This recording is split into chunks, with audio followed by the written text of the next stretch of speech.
Oi, pessoal, boa noite. Eu vou fazer uma live com a Jéssica sobre função paterna, né? Esperar só ela solicitar aí pra gente começar.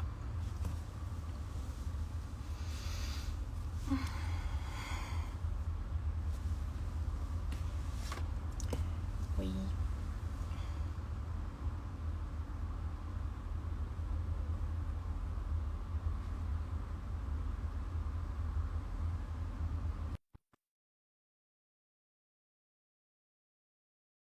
Jéssica já entrou aqui, solicitou.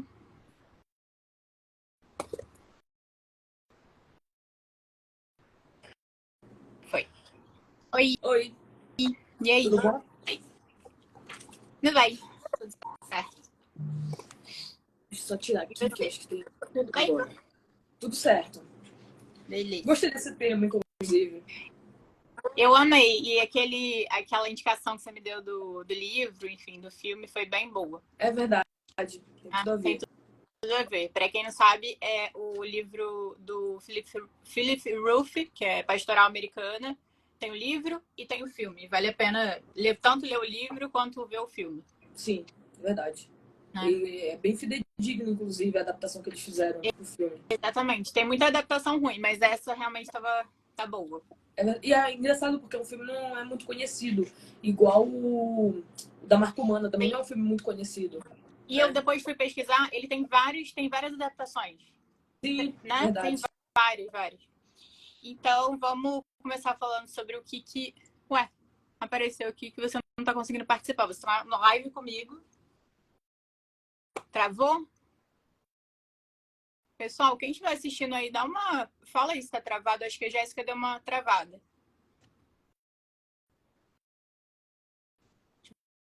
Vê se ela vai voltar. Senão eu fecho e começo de novo. Peraí. Enviou uma nova solicitação. Vamos ver. Travou. Deixa eu ver se vai entrar de novo. Voltou?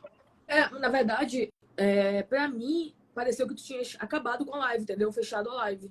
O Instagram bugado. É. Instagram bugado, tá. Vocês estão vendo a gente bem, ouvindo bem? Quem estiver aí, por favor, avisa a gente, por favor. Sim, por favor. Se o som tá bom e tal. A Luma tá dizendo que tá tudo normal lá. Então, tá, beleza. Então, vamos começar primeiro explicando o ponto principal, né, da live. O que é a função paterna.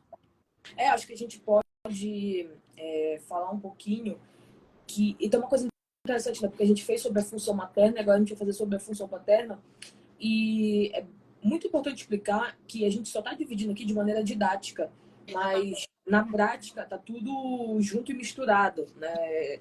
Aliás, na prática, inclusive, a gente vai ver, a gente já falou um pouquinho disso na função materna, mas a gente vai ver que a gente não necessita, inclusive, de sujeitos completamente divididos, né? Então, eu preciso ter o pai, eu preciso ter a mãe, enfim, ter todos aqueles componentes ali da vida daquela criança. Isso, aliás, é uma das temáticas que eu quero trazer para cá. É até interessante porque tem inúmeros estudos, e eu realmente acredito nesses estudos, porque se a gente for tentar entender nas entrelinhas, eles fazem sentido. Que são, por exemplo, que atestam que crianças que são criadas em lares em que não tem uma presença masculina, não tem um pai de fato, que elas têm uma tendência a ir para a vida do crime, enfim, e para determinados lugares que não são tão interessantes, assim, inclusive de lugares de crime, de drogas, etc. Isso faz sentido para a gente, não porque necessariamente elas não têm o pai em si ali na vida delas, mas porque talvez justamente isso que a gente vai tratar aqui hoje, essa função não esteja sendo exercida como ela deveria ser exercida. Acho que a gente pode, inclusive, começar daí. Se a gente falou no primeiro momento que a função materna é aquela primeira função, ela é responsável, inclusive, por mapear, por direcionar, por significar, né, todas as coisas para aquela criança, porque no primeiro momento eles são um só, a criança não consegue se ver distinta daquela mãe. A função paterna, na contramão disso, ela serve justamente para fazer a separação desses dois primários. Né? Então, eu tenho mamãe, eu tenho bebê, a função paterna ela vem como um terceiro que vai interditar essa relação. Então, para que serve a função paterna no primeiro momento? A função paterna, no primeiro momento, serve para mostrar para a criança que a mãe deseja para outras coisas além dela. né, deseja outros componentes que não somente ela. E para fazer com que ela, a partir disso, inclusive, que ela vai notar que a mãe não é ela própria, a mãe não vive somente para ela, para que ela possa dar seguimento na vida dela também como um sujeito. Ou seja, a função paterna ela tem um papel fundamental, porque ela mostra para a criancinha que ela pode ser um sujeito, que ela deve ser um sujeito. Que ela não é colada ali com essa mãe, né? Porque no começo também o bebê, isso a gente está falando aqui de psicanálise, tá, gente? Tem diversas outras teorias que dizem coisas diferentes. Sim. Mas para psicanálise, a criança, ela se vê aí colada, unida a esse corpo da mãe, como se eles fossem um só. E esse pai, essa função paterna, que não necessariamente é a figura do pai, vem fazer esse interdito, né? Esse corte, essa barra. Né? Exatamente. Então, a função paterna, ela opera numa lógica que estrutura cada um de nós. Né? Então, nós só somos sujeitos da maneira como nós somos, porque a função paterna também fez o papel dela fundamental para que a gente pudesse se estruturar, inclusive, enquanto sujeito.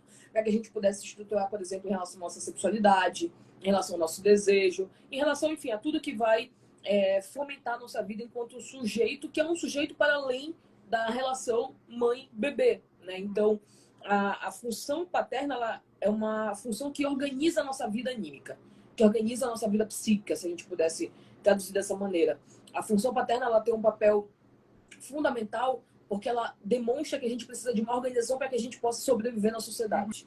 E depois a gente vai fazer todas as analogias com isso. Então, por que a gente precisa de instituições? Por que a gente precisa, por vezes, de religião? Por que a gente precisa de determinadas figuras que fazem esse papel da função paterna na nossa vida psíquica? Que não é isso, não precisa ser necessariamente o pai. Que bom que, enfim, que a maioria possa ou não ter um pai ali. Mas não precisaria ser somente ele.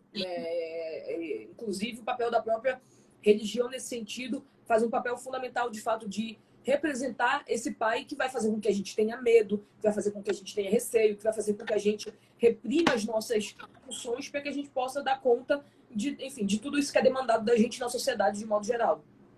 Sim, sim. Você está falando e eu tô lembrando que eu comecei a ler o 12 Regras para a Vida, do Jordan Peterson. Eu não tinha lido ainda. E a gente sempre pensa que é um livreco, assim, tipo, uma coisa meio... Autoajuda, né? Faça isso, autoajuda. Cara, mas eu tô achando muito legal. E sabe o que ele fala que tem a ver com o que você está falando? Uhum. Que a ordem tem a ver com o masculino, sim, com a paternidade. Sim. Porque tem a ver com isso, essa ordem, essa lei. Porque a lei é feita através desses interditos aí, que vem dessa função paterna. E aí ele fala que o caos tem a ver com o feminino. E eu achei muito legal essa analogia que ele fez, porque ele traz muito a questão dos símbolos, né? Sim. Ele é muito mais junguiano do que freudiano. Freudiano, né? Totalmente. Peterson. Mas se você ler o livro, você vai se impressionar. Eu comecei a ler recentemente, assim, final de semana. Mas é bem legal, é bem legal.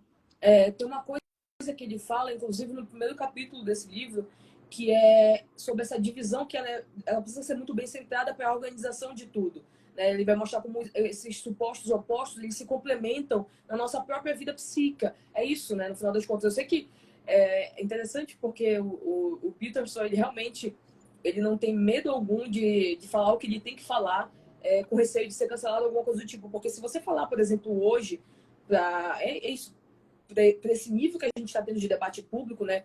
Que o masculino tá ligado à organização e o feminino tá ligado ao caos, né? À desorganização, as pessoas já vão começar a se doer, já vão começar, enfim, a pegar, inclusive, o corte aqui dessa live, já vão mostrar, olha só como elas são machistas, etc. Mas tem realmente, psicamente falando, para isso que a gente está discutindo aqui na psicanálise freudiana e na lacaniana também, tem uma razão de ser dessa maneira. Por quê? Se eu estou vivendo uma relação completamente perturbada com a minha mãe, porque não há uma diferenciação, inclusive, entre o meu desejo e o desejo materno, tá tudo, enfim, brincado da mesma maneira. Eu preciso que venha alguém que interdite e organize essa relação. E diga o seguinte, olha, não, você tem o seu próprio corpo e você tem o seu desejo. Você tem a sua vida e você vai seguir com a sua vida. A sua mãe, ela é um outro sujeito diferentemente de você. Então, isso, assim, se a gente for fazer uma analogia, isso é primoroso, porque realmente essa função que vem e organiza e que determina como é que as coisas, de alguma maneira, serão endereçadas a partir desse, né, desse freio que será colocado nesse gozo absoluto entre mãe e bebê. Né? Então, ele tem completa razão. Aliás, eu acho que eu falei isso uma vez, inclusive quando eu indiquei esse livro, o prefácio desse livro do Peterson... Eu fiquei... É incrível. Você já leu o livro desse? Já li. É incrível também? É bom? Eu já quis comprar logo. Mas termina de falar. O prefácio dele é primoroso. Eu até disse isso, que eu nunca vi um prefácio tão bem escrito, sobretudo para alguém que não é necessariamente dentro da psicanálise, né? Eu não acho que a gente pode chamar o Norman Doidge de psicanalista, mas um estudioso da psicanálise, que ele foi muito honesto do que é psicanálise. Porque, por exemplo, o Peterson ele faz sucesso para uma galera que ela é mais conservadora, né? Mais ligada à religião e etc. Que normalmente são as pessoas que odeiam a psicanálise por acharem que a psicanálise é um demônio pervertido, etc. E o Norman Doidge ele é muito honesto, de fato, de dizer o que é a psicanálise e como é que, inclusive, ela ajudou determinadas maneiras do Peterson pensar sobre a vida humana de modo geral, né? Então, para mim, de tudo, assim, o livro é maravilhoso, mas de tudo, o que realmente ficou para mim foi o prefácio do livro. E sabe o que eu acho interessante também? Que muita gente chama o Peterson de pai Peterson. Né? Eu coloquei isso aqui também, sim. Sim. É legal que como que as pessoas aí transferem, né, para essas figuras esse pai ou que tiveram, né, ou que não tiveram e eles estão em busca aí de alguém que represente, que de certa forma faça essa função, né? Tem uma coisa bem interessante. O Jordan Peterson, uma vez, ele deu uma entrevista dizendo que ele fez tanto sucesso porque as pessoas estavam com ausência paterna nas suas casas. Porque, de fato, é uma coisa que eu sempre falo. O Jordan Peterson nada mais é do que uma função muito bem estabelecida do que deveria ser a organização da sua vida. Alguém que diz, olha, você não vai sair para brincar, né? Ou seja, gozar absolutamente antes de arrumar o seu quarto. Né? Você não vai... sei lá, não vai fumar maconha, você não vai gazetar a aula, você vai para a faculdade, você vai trabalhar. Coisas que, antigamente, eu não precisava de um intelectual. Exatamente. Eu não precisava de um intelectual para me dizer isso. Isso é o básico do básico do básico. Quem teve uma boa base familiar, teve isso. Não, tem hora para tudo. Tem hora para brincar, tem hora para estudar e etc. E o Peterson, ele, assim, para mim, de tudo, o pensamento dele ganhou muita potência porque ele não se furtou de dizer, no mundo maluco que a gente vive, o que deve ser dito e o que sempre deu certo. Acho que isso, para mim, que é o mais fundamental. O Peterson, ele não tem... por exemplo, eu ainda não li dele o que me disseram, né, que é o livro mais teórico dele, mais robusto teoricamente dele, que é o Mapas... Esqueci o nome. O Mapas de Sentido, eu acho que é isso. Mapas de Significado. Alguma coisa assim. Que me falaram que é o livro acadêmico dele, propriamente dito. Né? Não é o livro para a galera, como é o 12 Regras e o outro também, né? Mais 12 Regras. Mas, por exemplo, o Peterson, para mim, ele não tem uma robustez intelectual, acadêmica. Eu não sei se eu vou mudar de opinião quando eu ler esse livro dele, esse outro livro dele. Mas, para mim, ele não tem. Para mim, ele é um grande intelectual, de fato, mas ele é um intelectual da vida, ele é um intelectual do senso comum, né? Ele, enfim, eu não vejo nada muito surpreendente no pensamento dele. Só que para mim, onde é que para mim ele é genial? Quando ele traduz para a sociedade comum aquilo que por vezes a gente fica restrito na academia com um bando de jargões que somente o nosso entorno mesmo consegue decifrar e consegue entender. Então, nesse sentido, para mim, ele é genial. Entendeu? Porque ele conseguiu traduzir... Mas desculpa, pode falar. Acho que é isso que ele fala. Numa parte do livro, ele fala que essa era a intenção dele, talvez, com esse livro. É como se esse livro fosse uma introdução aí ao personagem dele, né? Exatamente. E, mais do que isso, ele conseguiu organizar aquilo que estava completamente, né, desvairado no mundo atual. Não sei se tu já chegaste a ver, os primeiros vídeos dele que fez com que ele ganhasse sucesso na internet foi quando ele batia de frente com a galera lá da universidade, dizendo que ele não ia fazer uso do pronome neutro, né, lá no Canadá. Sim. Primeiro, ele era só um professor, né, como inúmeros outros universitários, que era um cara já conhecido no seu meio, porque ele tinha dado aula em Harvard, tinha feito não sei o que em Harvard, ele dava aula em algumas universidades, mas até então ele era restrito ali a Toronto, né, ao Canadá. Quando isso começa a ganhar, ele tinha uns vídeos no YouTube, inclusive, que davam, sei lá, 1.000 pessoas viam, alguma coisa assim. Não era conhecido nem nada. Mas quando ele começa a dizer o seguinte, olha, eu não vou baixar a cabeça por um politicamente correto ridículo. Eu não estou, é isso, eu não estou ofendendo ninguém quando eu não faço o uso de uma linguagem ridícula, que não tem funcionalidade. Eu só estou dizendo que eu não vou ser ridículo como vocês estão sendo ridículos. É só isso, eu não estou obrigando vocês a pensarem que nem eu não estou obrigando vocês a falarem que nem eu estou dizendo que eu não farei parte disso, desse ciclo todo. Quando ele começou a fazer isso, o que as pessoas começaram a perceber? Epa, teve alguém que se levantou frente a isso, né? A essa tirania do politicamente correto. Foi somente isso que ele fez, se levantar contra a tirania do politicamente correto. As pessoas até então não estavam nem sabendo do que ele era professor, né? Enfim, o que ele dava aula, nem nada. Depois que foram ter interesse sobre a vida dele. E isso bastou para que ele ganhasse todo esse lastro na sociedade como ele ganhou até então. Por que isso é interessante? Porque me parece, e é isso, me parece que simbolicamente ele é literalmente aquele pai que bate o pé e diz: não, você vai sim fazer o seu dever de casa agora porque eu estou mandando. É literalmente, para mim é essa que é a postura que ele tomou. Sim. De uma postura forte diante de de um bando de jovens completamente perdidos e que se desesperaram justamente porque viram que não iam conseguir ganhar no grito. Como uma criança se desespera quando vê que não vai conseguir ganhar quando ela se joga no chão e começa a gritar porque ela quer um brinquedo no shopping. Sim. E forte, mas não tirânico, né? Tem uma diferença. Ele é um pai forte, mas ele não é um pai tirânico, porque ele não é um pai que obriga que todos façam o que ele manda, o que ele deseja, o que ele quer, né? O pai lá de Totem Tabu, né? O pai da horda. Exatamente. Ele não é o pai. Não. Mesmo porque se ele fosse, talvez a Beautiful People gostasse dele. Né? Porque eles gostam de tiranos, né? Eles gostam de uma tirania, né? Exatamente. O Freud dá essa fala sobre isso, né, em Totem Tabu, né? Que a civilização é fundada, né, a partir tá lá uma horda e só um pai que manda e todos obedecem. Sim. Até que os filhos lá se reúnem contra esse pai, para matar esse pai. Sim. Né? E eles mesmo, depois disso, de cometerem esse ato, ficam culpados e determinam as leis. Bom, agora a gente não pode mais matar, né? É proibido a lei do parricídio e não pode mais dormir com nenhuma mulher do clã. Então, são as duas leis principais aí que fundam essa civilização, né? A lei da interdição do incesto e a lei do parricídio, de não poder matar. Então, olha como como Freud explica, né? Ele cria esse mito para explicar o início da civilização e como as leis são importantes para sair de uma horda que não tem nenhuma lei, que não tem nenhuma regra. Bom, é só um que manda e todos obedecem calados, para uma civilização, vamos dizer aí, democrática, né? Mas para essa democracia funcionar, todos precisam obedecer determinadas regras, determinadas leis. Por isso que eu estava falando no meu story sobre a moral, né? Como a moral, os valores morais têm a ver também com essa função paterna. Totalmente. Porque é a função paterna que vai ditar essas leis.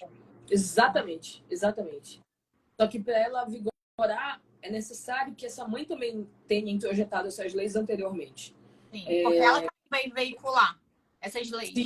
Sim, né? Exatamente. Isso que é o mais interessante, né? Porque tudo isso que a gente está falando não terá efeito algum se essa mãe não permitir. Se essa função anterior não permitir. Se ela não permitir, não adianta. Não tem quem consiga se fazer presente. Porque ela vai se colocar numa redoma tão grande que ela vai proibir com que aquela criança, aquele bebê, tenha contato com essa lei que ela própria talvez não tenha introjetado, né? Até uma coisa interessante, porque eu sempre falo isso em sala de aula. A gente tem muitas leituras, principalmente quando a gente vai, sei lá, ver o mundo aí da psicopatologia, dos transtornos psicopatológicos.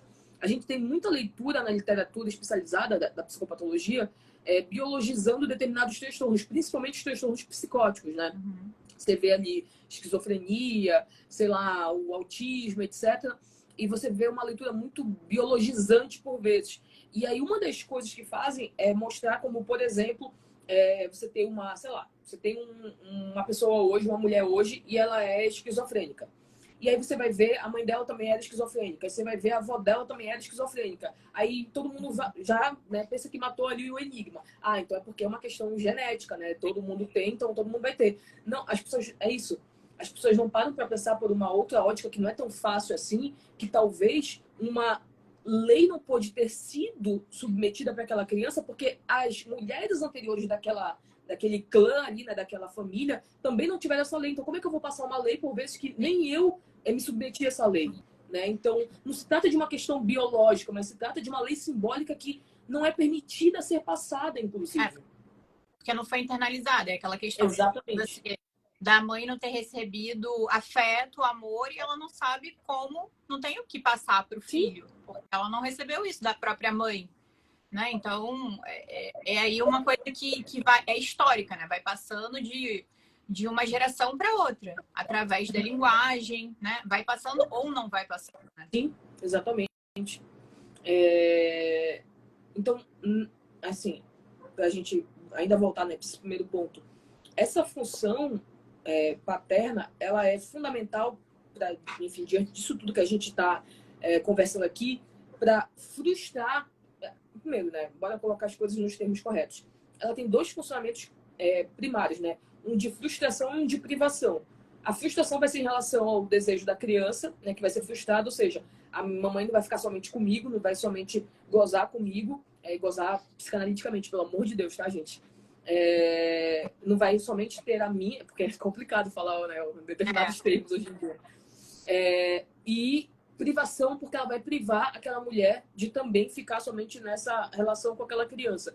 Então, essa relação de frustração que o pai, né, o pai, função paterna, frustração e privação que ele exercerá nessa relação primária será fundamental para que eles possam se descolar e para que eles possam ter um caminho ali um pouco mais organizado, talvez, né? Enfim, a gente vai ver depois, mas um pouco mais organizado, porque aí já entra, né, uma permissão para que eu tenha sujeitos díspares que vão se enlaçar nessa relação. Então, esse é o primeiro ponto. Pode falar, Raquel. Eu tô lembrando aqui que a Ana Sui tem um textinho que ela fala assim, que na melhor das hipóteses, a mãe vai traumatizar no sentido disso, de separar do filho, né? Exatamente. Não existe ninguém sem, entre aspas, esse trauma da separação, né? Todos nós devemos passar por isso para ter um psiquismo saudável. Não é fácil, mas é necessário. Igual eu coloquei nos stories aquele menininho, né? Eu falei, ai, tadinho, tipo aquele menininho asiático, e ele fala que sente falta da mãe, do pai, enfim, da presença deles. Mas aí tem uma segunda parte que mostra ali a mãe se reconciliando com ele por conta foi tipo uma super nanny que antigamente tinha aqui, tem lá. E aí ela fala, bom, agora quando você me pediu para brincar para você, eu nunca vou dizer não para você. E aí se torna uma coisa completamente oposta. Assim, são extremos. Eu nunca vou dizer sim, mas eu também nunca vou dizer não. Peraí, não tem um meio termo?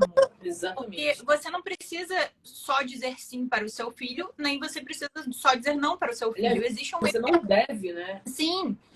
E assim, você vai dizer não para o que você tem que dizer não, e você vai dizer sim pelo que você pode dizer sim. Então, assim, tem coisas que pode, tem coisas que não pode. Tudo bem. A criança vai ter que aprender a lidar com essas frustrações, faz parte da vida. Necessário, inclusive. Sim. Exatamente. Mas sempre são discursos muito extremos, sabe? As pessoas têm muita dificuldade de encontrar esse equilíbrio sadio, esse equilíbrio saudável, esse equilíbrio sensato, sabe? Exatamente. Eu acho que uma das piores coisas que alguém pode fazer com uma criança é criá-la através da culpa, da sua própria culpa. Porque a culpa, ela te leva sempre para o extremo. Né? Então, eu não tive tal coisa, então eu vou fazer de tudo para que meu filho tenha tudo aquilo ali que eu não tive. Isso é um problema também, porque você está sempre balizando pelo seu próprio desejo, pela sua própria vivência. Você não está preocupado com o que pode surgir, inclusive, de um desejo único daquela criança.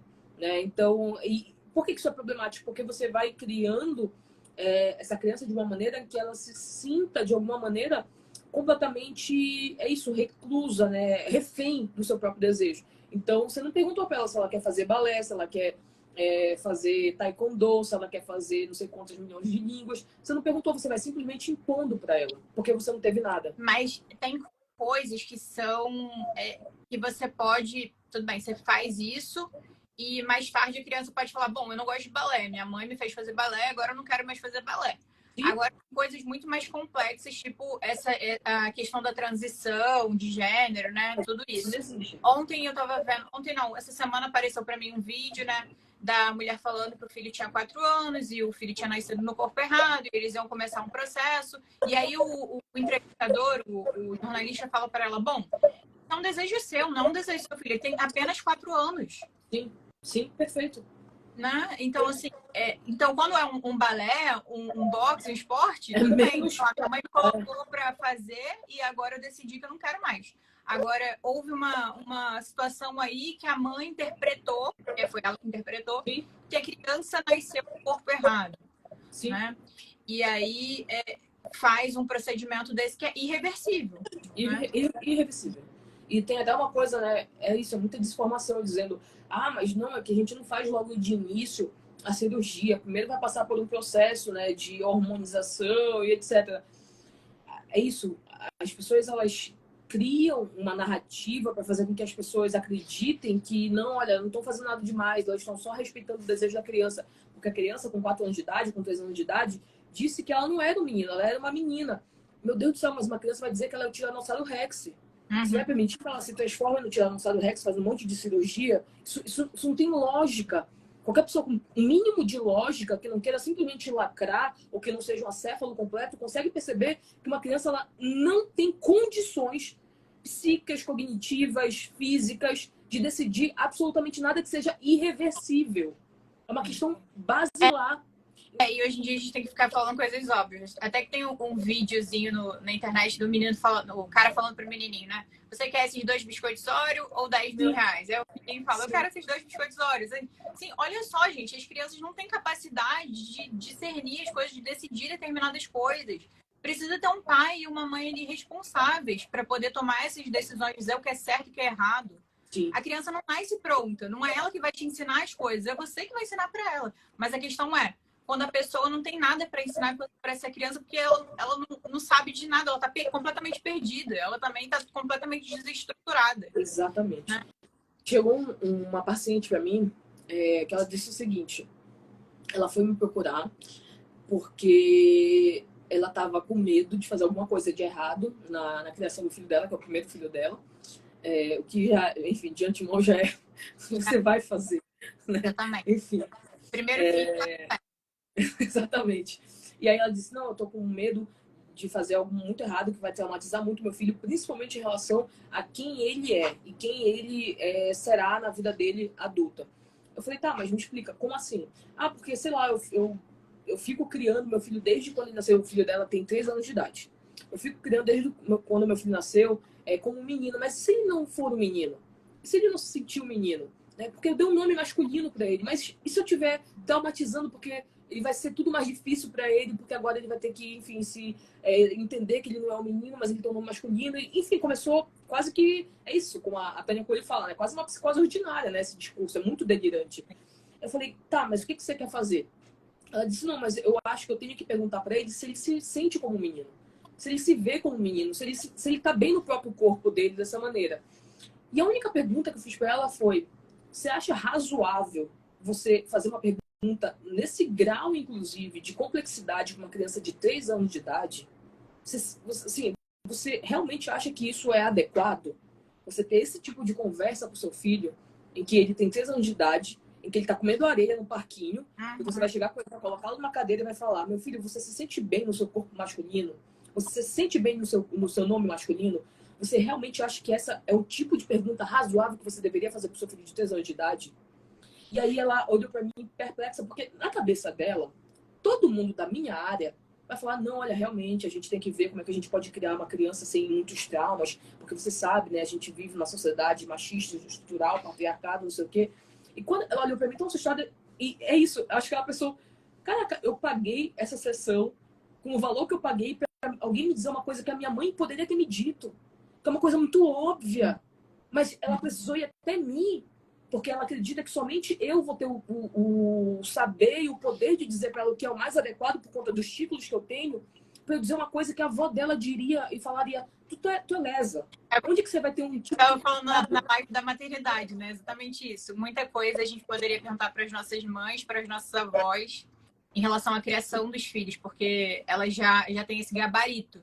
Elas já criaram filhos, elas já acertaram e também erraram. Então, elas sabem o que deu certo e o que não deu, e elas têm experiência pessoal própria. É claro que isso não é tudo, mas isso é muito. Importa muito. Claro. Né? Então faz falta esse olhar aí para trás. Né? Porque as pessoas acham que o mundo mudou no momento que elas nasceram. É isso. Faz falta esse olhar mais histórico familiar, em detrimento de um olhar mais especializado, sabe? Por vezes, as tantas especialidades, elas mais atrapalham o dia a dia comum das pessoas do que elas ajudam. Você não precisa de um especialista para você saber que você vai ter que, enfim, você vai ter que acudir uma criança quando ela não para de chorar depois de 2 horas. Você não precisa de um especialista para lhe dizer que não, agora é porque ele está passando por um trauma tal, quando ele tem 5 dias de idade. Você não precisa de um especialista nisso. A sua mãe vai fazer uma trouxinha morna, vai colocar na barriguinha dele, vai ninar e vai saber que não ele só tá com cólica. É isso, sabe? Coisas basilares que qualquer pessoa, porque já viveu e já esteve ali no mundo, criando outras crianças, saberia também. As pessoas perderam essa facilidade da vida. Tudo precisa ser completamente dominado por especialidades. Pela ciência, entre aspas, né? Completamente entre aspas. Completamente. Por uma ciência que quer vir ditar tudo, né? O que pode, o que não pode, o que é certo, o que é errado, como se nada escapasse a ela. Mas, na verdade, escapa, né? Na verdade, muito mais escapa. Né? Tudo bem? Tá me ouvindo? Travou? Mas voltou. Tá. Beleza. Então, vamos falar sobre essas consequências, né? Dessa função paterna. A gente colocou aqui da questão paterna fraca, dessa falta, Sim. Mas também tem a questão dessa função, dá pra gente colocar forte também? Quais são as consequências de uma função, na verdade, a gente poderia colocar como totalitária, autoritária, Sim. A gente poderia realmente falar nesse sentido, porque também terão consequências, né? Da mesma maneira. Quando tu falaste do Jordan Peterson, né, que a figura dele para ti é de um pai não autoritário, mas de um pai forte, tem realmente muita diferença, porque se a gente pegar na própria história da psicanálise, um pai autoritário, o destino dele talvez seja igual o destino do pai da horda, né? Seja ser destituído de uma maneira muito cruel, de uma maneira em que as pessoas vão se voltar, os filhos principalmente vão se voltar contra ele de uma maneira muito mortífera, porque ele foi um pai extremamente cruel, sádico, gozador e etc. O pai forte, normalmente, o pai forte ele é introjetado como uma viga mestra. Esse termo é da Dani, ela adora esse termo. Como uma viga mestra que vai realmente te colocar para cima, que vai te deixar em pé, que vai te deixar ereto, para que tu sigas com os valores da melhor maneira possível, inclusive. Assim como um pai fraco tem consequências assim desastrosas na vida de uma criança, nada pior do que uma criança do que um pai fraco, de fato. A gente pode falar isso, inclusive, em relação a meninos e meninas, né? Como é que isso realmente vai ter alterações. Mas também um pai autoritário, ele não tem um lugar também muito interessante na vida dessa criança. Porque, da mesma maneira, ele vai se colocar de uma maneira a coibir a própria parcialidade dela na vida. Ou seja, eu não posso fazer absolutamente nada, eu não posso ser nada, eu não posso ter voz alguma, porque eu preciso sempre estar abaixo desse pai tirânico que, enfim, que determina absolutamente tudo na minha vida. Isso realmente terão consequências drásticas. Eu até estava pensando um pouquinho, né, porque essa live tem muito a ver com uma live que eu vou fazer dia 7 de dezembro com o Gabriel, que é sobre Pais e Filhos, do Turgueniev, né, o livro. Tá até aqui, para quem não conhece, eu sugiro a leitura veementemente. Está na minha lista, ainda não li. Tu vais amar. Aliás, essa capa aqui que fizeram, ela é perfeita, porque tu pode ver que é um emaranhado aqui, né? Aí tem aqui pais e filhos. Esse emaranhado que, enfim, que determina, inclusive, essa relação. E eu estava tirando alguns tópicos, né, desse livro para a live com o Gabriel, e ele tem absolutamente tudo a ver com essa live que a gente está aqui fazendo hoje, porque ele fala basicamente de um conflito geracional entre os jovens, que são basicamente os filhos, e os mais velhos, que são os pais, que são os tios, enfim, que são pessoas que têm uma outra perspectiva de vida do que se vive naquele momento. E é interessante a gente pensar porque a própria vida, a própria biografia do Turgenev nesse momento passava por algumas alterações sociais, porque tinha acabado de acontecer o fim da servidão, a abolição da servidão na Rússia, que é tipo como se fosse a nossa escravidão aqui, em que isso está no livro, inclusive, em que, por exemplo, você não se referia às pessoas como empregados, mas sim como almas que você detinha, né? Então, é como se fossem os escravos, de fato. Quantas almas você tem? Quantos escravos você tem? E etc. E o Turgenev, ele incorpora toda essa discussão social, inclusive para o livro dele, para mostrar como é que essas figuras antagônicas entre os jovens e os mais velhos se comportavam diante dessa realidade social, né, que estava se presentificando ali. E é muito interessante como a gente tem os extremos sendo postos aqui. Então, eu tenho um extremo dos mais velhos, por exemplo, de acreditando que tudo que aconteceu no passado é sempre melhor e sempre mais benéfico, que não tem nada de um progresso tecnológico, etc., que possa ser incorporado que seja bom. Assim como eu tenho o extremo dos mais jovens, que são, e engraçado porque foi o Turgenev que criou esse termo, niilista. Eu não sabia, né? Até ler o livro. Eu pensava que esse termo tinha vindo do Nietzsche, de fato, que ele tinha cunhado. Porque todo mundo fala isso, né? Como se... Exatamente. E não, foi o Turgenev, em 1862, inclusive. E aí, o niilista do livro é justamente o personagem mais jovem, que é o Bazarov. Que é o cara que não acredita em nada, que não acredita em nenhum tipo de autoridade, que acha que todas as leis e todo o Estado, tudo deve ser destituído e que a gente deve fazer simplesmente aquilo que dá na nossa cabeça, no nosso bel prazer. No nosso bel prazer. E eu não vou dar spoiler porque eu vou falar sobre isso na live com o Gabriel, mas o destino do Bazarov, ele não é um destino muito interessante. É o destino, aliás, do livro inteiro mais triste que se tem no livro. Justamente para talvez tentar mostrar de como é que essa maneira de se levar as coisas ao extremo, tanto de um lado quanto de um outro, sempre acarreterá num lugar de destruição. É basicamente isso. Né? Então, quais as consequências, por exemplo, já que a gente está falando aqui das consequências dessa função paterna fraca primeiro, quais as consequências de uma função paterna fraca? Absolutamente toda essa destruição da civilização que a gente está vendo hoje. Em que absolutamente nada é respeitado, em que todas as estruturas elas têm que ser desfeitas, em que você tem que falar sempre no processo de desconstrução através de pessoas que não constroem nada. Tem uma frase, inclusive, do livro que ela é perfeita, porque o Pavel pergunta ao Bazarov, Pavel é o tio lá do livro, né? Pergunta ao Bazarov, tá, tudo bem, vocês não acreditam em nada, vocês estão falando aí de uma desconstrução, mas o que vocês constroem? Aí o Bazarov diz, não, mas a gente não está preocupado em construir nada. A gente não quer construir absolutamente nada, a gente só quer destruir. Ah, tá, então se você só quer destruir, significa dizer que tem um momento em que tudo será aniquilado. E é basicamente esse funcionamento hoje desses jovens, que são jovens que incorporam, inclusive, esse niilismo, de que nada tem sentido, de que nada, enfim, que é realmente um nadismo, né? De que nada tem que ser feito, de que tudo tem que ser acabado, etc. Um egoísmo extremo também, né? Porque, bom, eles vão deixar frutos, né? Então, é como se eles não precisassem se preocupar com o futuro, porque a vida deles, eles não acreditam em nada. Então, assim, a vida deles acaba com eles.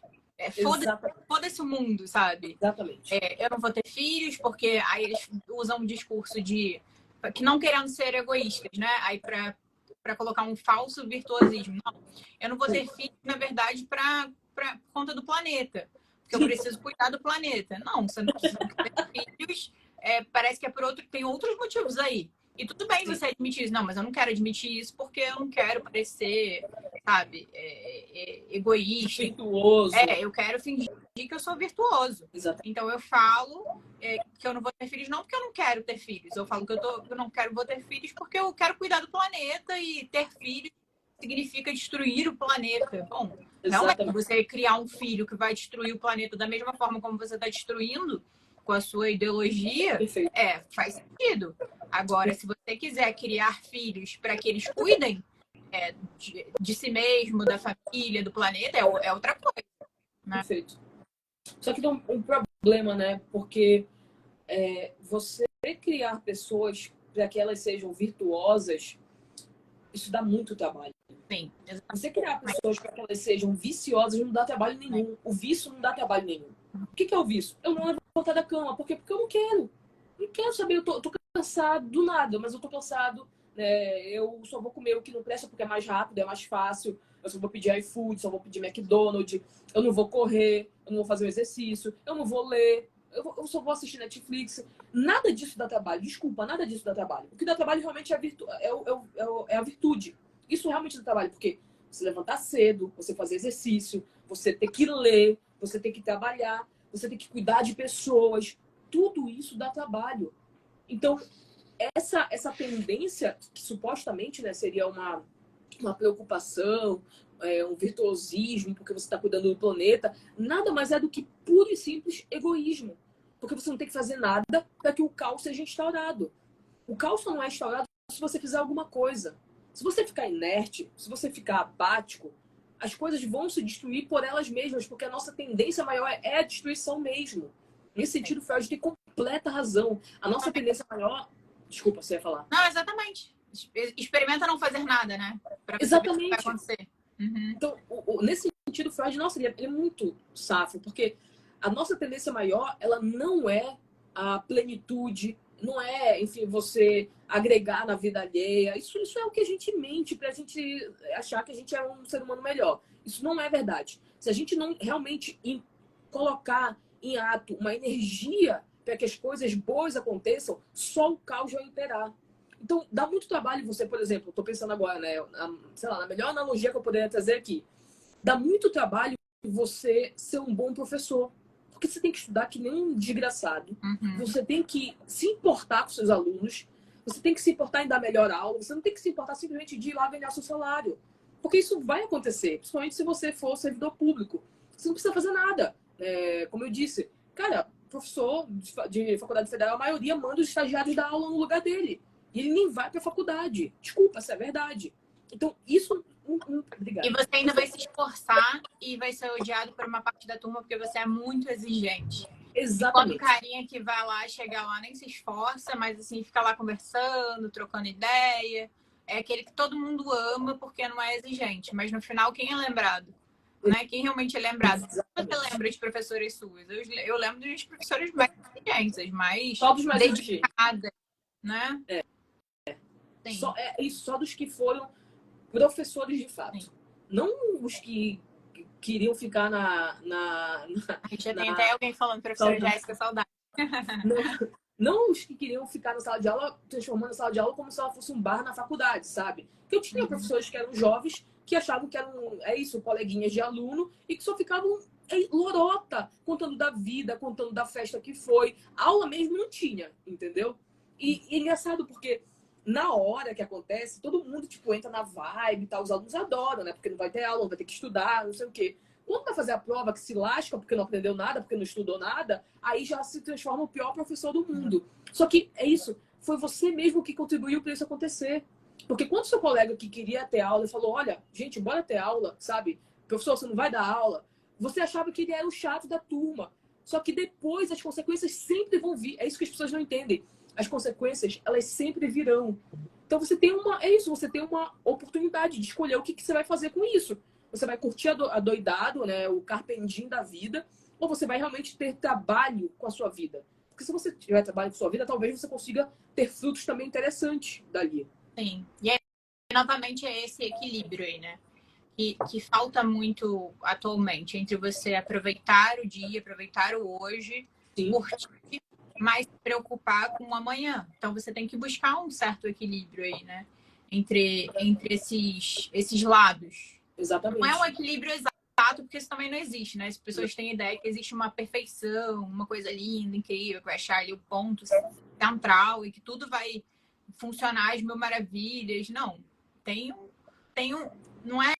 Não precisa ser 8 nem 80, mas não precisa ficar no meio também. Né? Existe um ponto aí que cada um precisa encontrar que funcione. Exatamente. E eu estava pensando também nessa questão da função paterna, como cada um internaliza isso também, né? Por exemplo, se você tem ali uma família com 3 filhos, Uhum. Todos eles têm o mesmo pai e a mesma mãe. Estou falando de uma família assim, nesse sentido, com essa Sim, estrutura. E cada um vai falar desse pai, do que internalizou desse pai, do que aprendeu desse pai, de uma forma, né? verdade. Eu vejo isso muito, sei lá, comigo e com meus irmãos, por exemplo, né? A Sim, gente fala pro meu pai, eu tava falando, minha mãe tava aqui no final de semana e eu tava falando, nossa, minha mãe era às vezes muito dura e tal, com algumas coisas, né? E aí minha irmã falou, bom, mas meu pai também era. Eu não lembro do meu pai assim. O meu pai era mais fofinho comigo, mais carinhoso sim, comigo. E sim. para minha irmã, não. Para minha irmã, ele era um pai mais duro. Mas assim, olha como cada um vai internalizar esse pai de uma forma. Às vezes meu pai fazia as mesmas coisas com nós três, ou tratava também cada um de uma forma. Então, Perfeito. cada um vai interpretar, vai internalizar, vai interpretar essas vivências de uma forma, né? É verdade. E é isso também.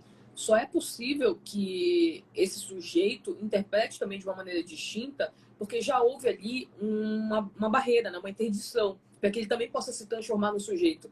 E para que ele não fique mais eternamente grudado ao desejo materno. Então, esse segundo momento com esse pai só é possível porque foi possível uma separação anterior.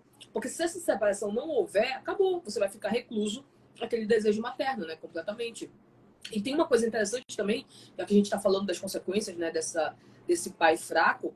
Eu falei anteriormente sobre esse pai no discurso da mãe, né, no discurso da função materna, que é muito importante que esse pai, no discurso dessa mãe, ele tenha também um papel preponderante para que ele possa ser repassado para, enfim, para a prole. Só que se esse pai ele for denegrido por essa mãe, acabou. Isso acontece Porque aí a gente muito, a gente vê muito. demais Sim. mães, né, que é isso, porque tem a sua própria relação com aquele homem. É isso que as pessoas precisam entender. O fato de eu, por exemplo, se eu sou uma mulher e eu tenho um marido, o fato da minha relação com o marido, com meu marido não ser as mil maravilhas, não ser a ideal, etc., não significa necessariamente que a relação dele com os meus filhos será da mesma forma. As pessoas precisam compreender isso, porque senão elas transformam tudo na mesma coisa. Então, por exemplo, se eu sou uma mãe e eu tenho um marido, mas esse marido ele não amou o marido para mim. E eu começo a denegri-lo para os meus filhos. Né? Começo a falar que ele é um merda, que ele é um bosta, que ele só sai para beber com os amigos, que ele é um fraco, que ele não ajuda em casa. É dessa maneira que eu estarei possibilitando que eles introjetem quem é esse pai também. E as consequências realmente serão complicadas a partir disso. Porque eu vou ter uma mãe que está literalmente dizendo, olha, você não precisa confiar nele, você não precisa aderir à autoridade dele, você não precisa fazer nada, porque ele é um bosta. Não pode, né? Porque tem aí uma questão de proibição também, né? As mães Uhum. que as crianças nem queiram se aproximar desse pai e depois reclamam que o pai não se aproxima. Elas destruem o pai desse lugar e depois Exatamente. elas reclamam que cadê o pai nessa função, né? Tipo, mães, por exemplo, que em casa falam, meu marido não me ajuda em nada. Mas aí o marido vai ajudar, a mulher fala, não, mas você não faz nada direito, você não faz nada Exatamente. certo, né? Não Exatamente. faz nada do jeito que ela quer, mas ele faz. Exatamente. Ele tá ali tentando se colocar nesse lugar, mas a mãe vai Perfeito. fazer assim, vai tirando, vai impossibilitando ele de poder exercer essa função paterna. Tem um corte que eu vi esses dias agora, que saiu aí no Instagram, que era, acho que é daquela minissérie, né? Os Homens São de Marte. Tem um filme, mas eu acho que esse era da série mesmo. Em que a personagem principal, que é a Fernanda, né, da Mônica Martelli, ela tem o bebê, e aí o pai começa a querer sair com o bebê, começa a querer passear, não sei se tu viste isso, Não, começa a querer passear e tal, só que ela fica sempre à espreita, ela finge que ela deixa o pai ser pai, né, e cuidar daquela criança também, mas ela fica sempre à espreita para julgar absolutamente tudo que ele está fazendo e que tudo que ele faz é completamente inadequado. Então, por exemplo, o pai tá passando. É engraçado porque é de humor, né? Então o pai tá passando sim. com a criança no parquinho, no carrinho. Aí ele abre aquela. Esqueci o nome, aquela aba, né? Do carrinho do bebê, para pegar sol na criança. E ele fala assim: olha, minha filha, isso daqui é o mundo, isso aqui são as árvores, né? Olha que interessante, não sei o quê. Aí ela vem por trás e fala: não, amor, mas olha só, melhor a gente fechar porque eu acho que vai chover, entendeu? Tipo, já cortando ali, Esse é um belo destruindo. exemplo, né, de destruição aí desse pai, desse lugar que ele Exatamente. queria se inserir, mas essa mãe aí toda, é uma mãe toda, né, que ela quer o bebê só para si, quer fazer um Exatamente. com esse bebê, Perfeito. ela não permite, né, que esse pai entre. E aí é que tá a grande questão, né? Se for uma mãe castrada, de fato, E se esse pai for um pai forte também, ele vai dizer, não, mas olha, eu estou aqui cuidando da minha filha. Eu não destuo você, não, eu não desautorizo você, que talvez seja uma palavra que eles usariam, né? Eu não desautorizo você quando você está cuidando da nossa filha, então não faça isso também. Eu vou cuidar da nossa filha da maneira como eu entender que eu devo cuidar da nossa filha. Cara, esse cara que faz essa função, né, dessa maneira, ele certamente vai conseguir fazer com que essa criança perceba, se essa mãe também, né, permitir, é claro, perceba que existe ali uma lei, que existe ali uma interdição, né, que existe alguém que está para além daquela mãe toda. Porque é isso, ele vai se presentificar numa relação que até então era completamente colada, que era uma relação que não permitia, inclusive, que o terceiro pudesse se fazer valer. Mas essa mãe também precisa permitir, porque ela pode, é isso, se colocar numa redoma com essa criança e falar, não, você não sabe cuidar dos nossos filhos, a gente vai se separar, como acontece muito, né? Sim. Tem mulheres que é isso, que enlouquecem depois da gravidez, que realmente entram praticamente num processo de psicose, que realmente só quer ficar sozinha com aquela criança e desconhecer o mundo de maneira geral, Sim. né? E aí, como falta análise, né, nesses casos. Sim, eu lembro nossa. até do caso que a Beth contou numa aula, a Elizabeth, da Rocha Miranda, que eu coloquei o vídeo nos stories, você me indicou aquele vídeo. E aí ela fala, né, que um dia ela foi atender uma mulher, e a mulher chega com a criança, com o peito todo para fora, o pai é tiracolo, né, assim... A cola é ótima, né? Pai ali perdido. E aí ela fala assim pra essa mulher, né? Bom, você tá percebendo que você tá com o peito pra fora? Ela já nem tava mais dando mamar. E o peito praticamente assim, todo de fora. Sim. Ela faz essa função de barrar, de dar esse corte. Olha, você é mãe agora, mas você é uma mulher.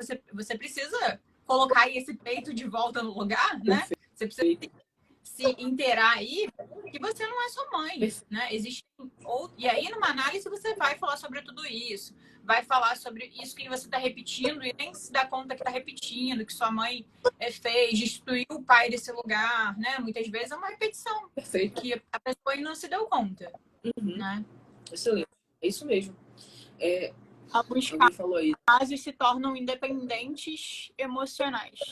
Será que é independente ou dependente? Porque independente seria bom. Exatamente. É um bom falho. Inclusive. Sim. Mas alguns casos se tornam dependentes aí dessa mãe para sempre, né? Você vê muitos homens aí morando com a mãe para sempre.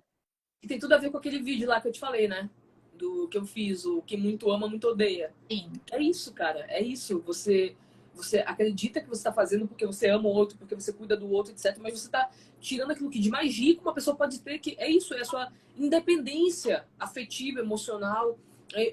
Acho que não tem coisa mais triste do que ver alguém que está o tempo inteiro à deriva do desejo do outro, sabe? Que está o tempo inteiro ali na vacância, que está o tempo inteiro tentando preencher, que não consegue se erigir como um sujeito completo. Completo entre aspas, né? Mas completo descolado do outro, pelo menos. Que tem os desejos.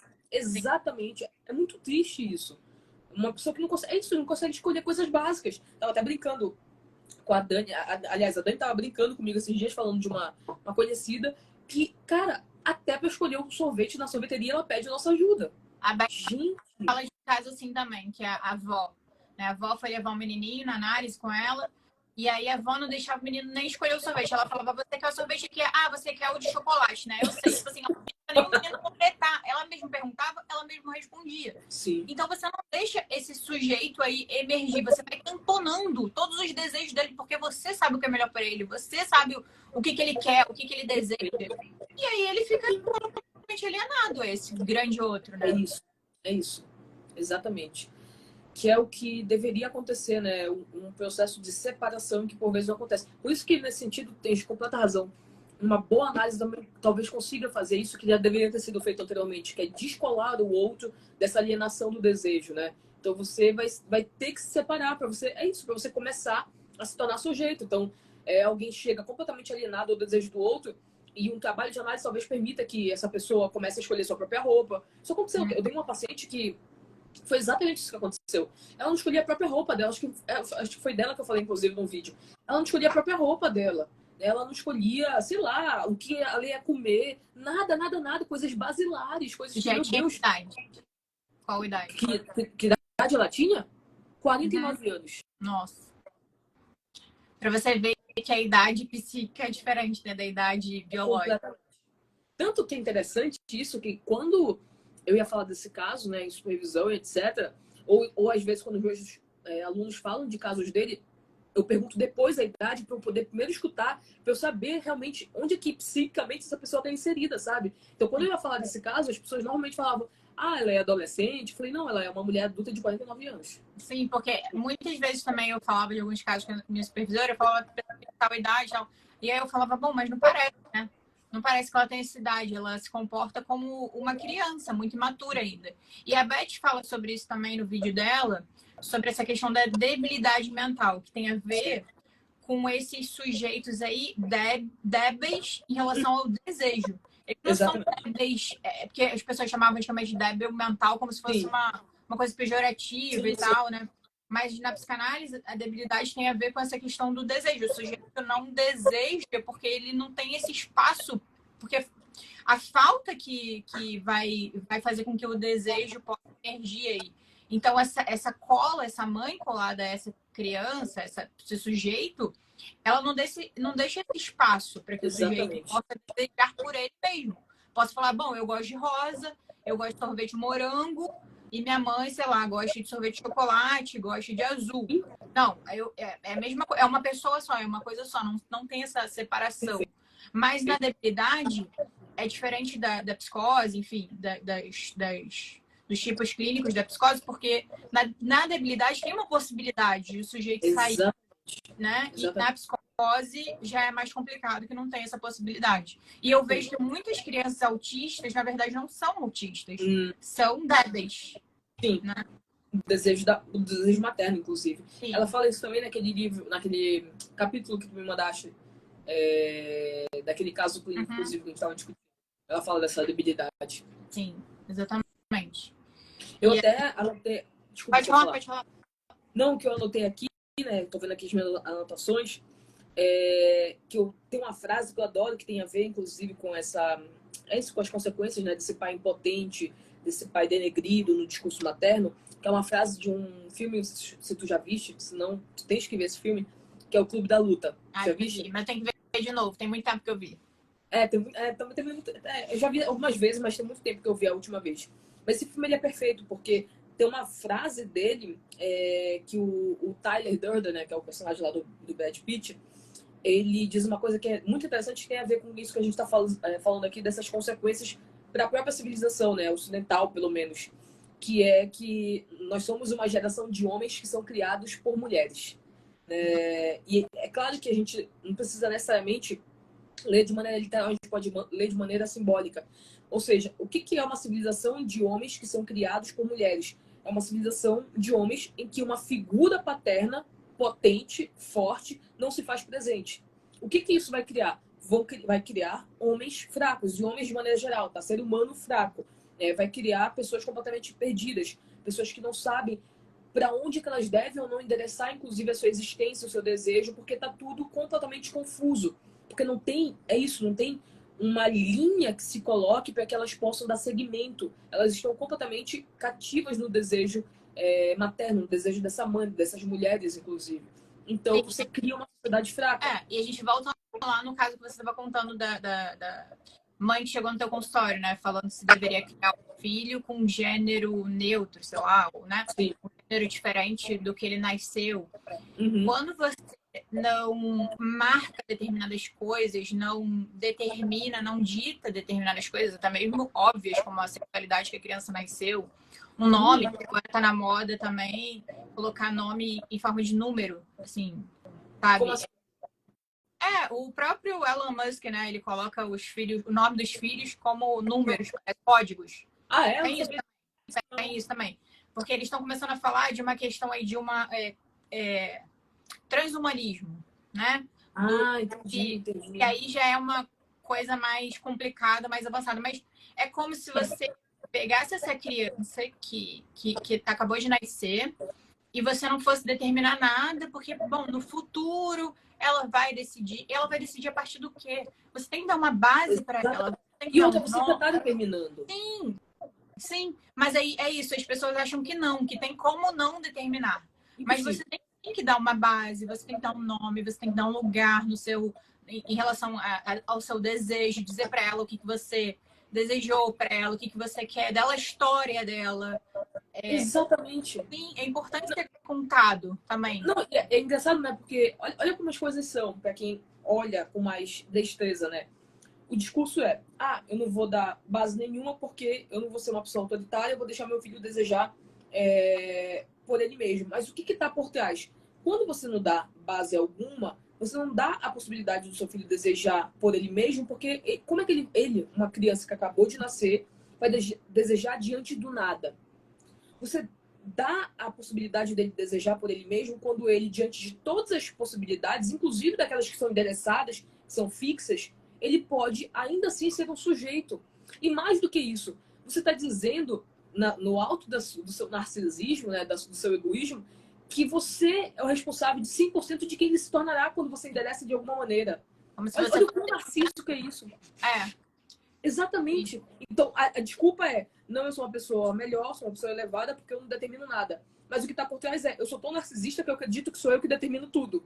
Né? Isso, o discurso não se sustenta dessa maneira. E outra coisa, eu sempre dou esse exemplo, né? Uma vez eu estava numa loja de brinquedo, fui comprar um presente pro meu afilhado, e aí tinha uma criancinha. Ele era, sei lá, aquele menininho, ele devia ter, não sei, uns 3, 4 anos de idade, no máximo. Ele era bem pequenininho. E aí a mãe dele chegou, né? E, enfim, você já vê, de longe você vê que é pra lacrar o negócio. Que tá na cara dizendo, sou lacradora. Aí a mãe dele chegou com ele lá e falou, meu filho, você pode escolher o que você quiser daqui. Você pode escolher um presente. Aí você pode escolher o presente que você quiser. Aí, pelo que eu entendi, era tipo o aniversário dele. Ele podia escolher um presente, né? Aí, beleza. Aí tinha um carrinho, que era tipo um caminhão, em que ele tinha aquelas luzes em cima, e tinha muitas cores, inclusive. Ele era muito chamativo. Ele estava bem em cima, né, dos brinquedos, para mostrar que ele era o exemplo lá dos brinquedos. E a criança, obviamente, vendo aquele barulho todo, vendo aquelas luzes todas, foi diretamente no caminhão. Essa mãe chegou com ele, né, falou diretamente com ele, né, se abaixou para falar com ele, falou, meu filho, não, isso daqui não. Porque você não precisa escolher um caminhão só porque você é menina. Ai, não. Nossa. Você tá entendendo? Você tipo pode assim, escolher o que você quiser. tudo, Daí menos isso. Eu quero. Exatamente. Exatamente. Acho que a Thaís Araújo também mandou isso um dia desse, né? Que ela ficou chateada. Chocada porque a filha dela gostava de boneca. Ela ficou muito chateada porque a filha... E tem um livro que fala bastante sobre isso, né? Por que o gênero importa. E tem vários estudos ali nesse livro. E tem a questão toda que as pessoas... A sociedade hoje é completamente ahistórica, né? As pessoas esquecem de olhar para a história, olhar para o passado. E eu estudei esse semestre passado sobre isso, né? Psicologia evolucionista. Uhum. E engraçado como tudo tá escrito ali, tá dito ali. É só a gente querer ver, né? Mas parece que hoje não pode, é tudo construção social. Esse é o problema.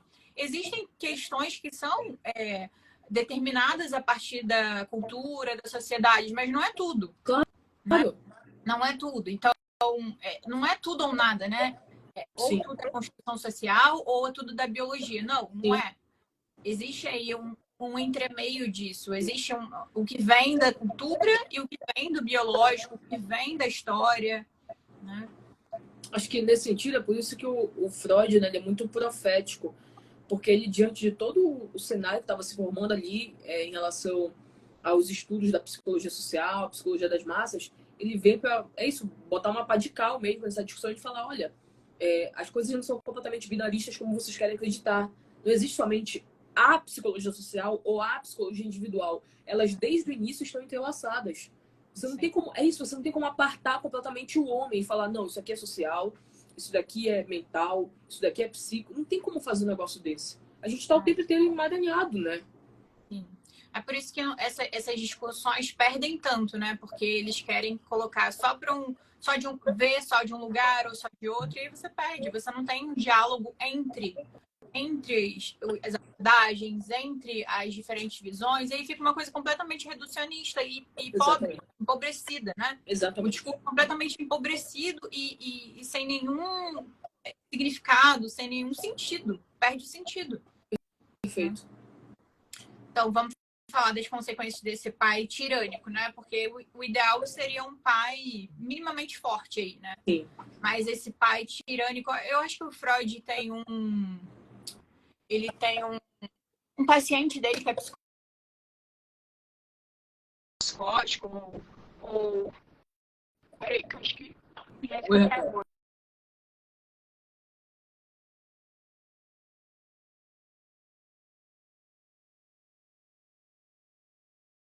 oi, vocês que estão ouvindo bem? Ah, travou, mas voltou. Jéssica, tá aí? Eu tô aqui. Tá me ouvindo? Tô ouvindo, aham. Ah, tá. Eu ia falar Você tava falando do paciente do Freud. do paciente do Freud. Ele tem um paciente dele, eu não tô lembrando qual agora, que tem um pai que ele é ortopedista, né? E ele usava aquelas coisas de ortopedia para manter a postura super o Xereba. E ele é psicótico, né? O Xereba é. Sim. Então, assim... Na verdade, ele não foi paciente do Freud. O Freud analisou as memórias dele. Sim, exatamente. Mas tem aí uma ideia de que um pai muito forte vai tornar esse sujeito aí muito moral, muito certinho, né? Seria bom. Mas olha como aí nesse caso, né? Porque não dá para falar também em todo caso, né? Sim, não. Consegue falar em todo caso. Em todo caso que o pai for um tirano, isso vai acontecer. Mesmo porque esse todo nunca vai existir em psicanálise, né? Sim. Todo pai é assim, todo filho vai ser assim. Toda mãe é assim, todo filho é assim. Não tem como isso. Exatamente. Até porque cada um vai interpretar de uma forma. Não tem como falar de um todo. Mas aí, esse caso aí do Xereba, ele é perfeito para isso mesmo. Sim. E o pai dele era um tirano, né? O pai dele era um pai aí, o pai aí da Horda de Totem Tabu, um pai que determina, que até inventa um artifício, aí, uma ferramenta para colocar esse sujeito na linha, né? Em ordem. E aprisionar aí, de certa forma, né? E olha as consequências também, não só desse pai, tem outras questões envolvidas. Claro. Mas como isso também importa, né? Porque as pessoas também perderam essa questão, né? Elas acham, não, mas não importa, porque tem amnésia infantil, todo mundo passa por isso. Sim. Não importa como você foi criado, o que seus pais fizeram. É claro que isso não é determinante, no sentido de que, sei lá, se você nasceu numa favela, num bairro muito pobre, você pode se tornar uma pessoa rica a partir do seu esforço, do seu trabalho. Isso não é determinante, a forma como seus pais te criaram.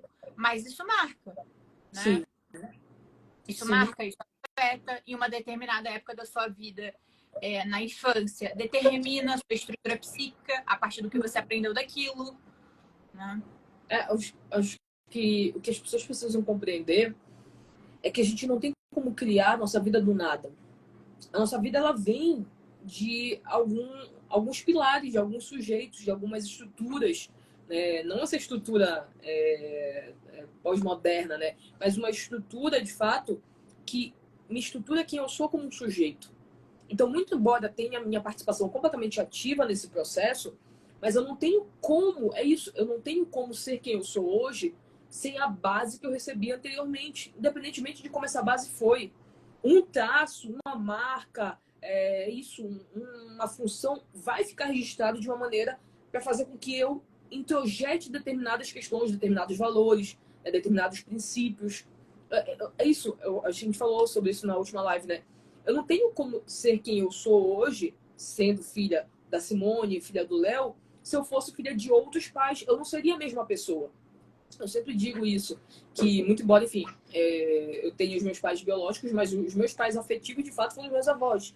Porque realmente foram os que me criaram e que, enfim, fizeram com que eu tivesse os valores que eu tenho, inclusive hoje. Repassaram esses valores.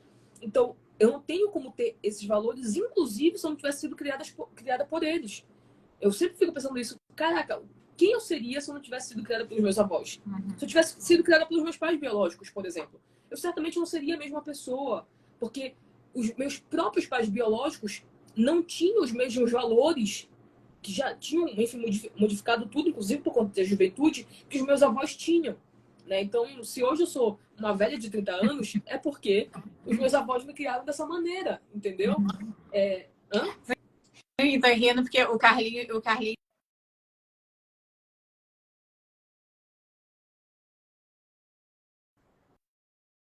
Voltou.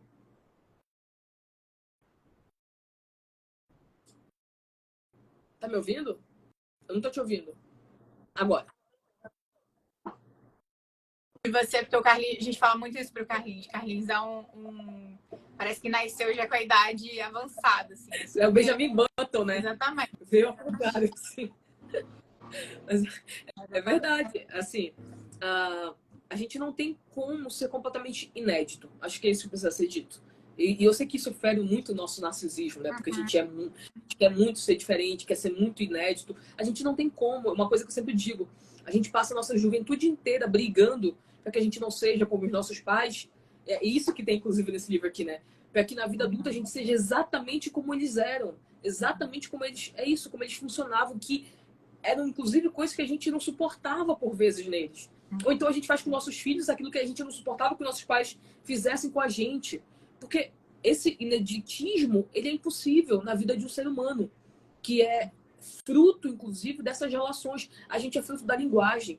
Coisas que introjetaram na gente através da linguagem que a gente não faz nem ideia, vão ser repassadas nas nossas ações, nos nossos comportamentos. É impossível que isso não aconteça. A gente não é uma. É isso. A gente não é uma máquina em que você fica reprogramando a depender de determinado momento, inclusive, né? Você, no final das contas, é muito mais repetição do que ineditismo.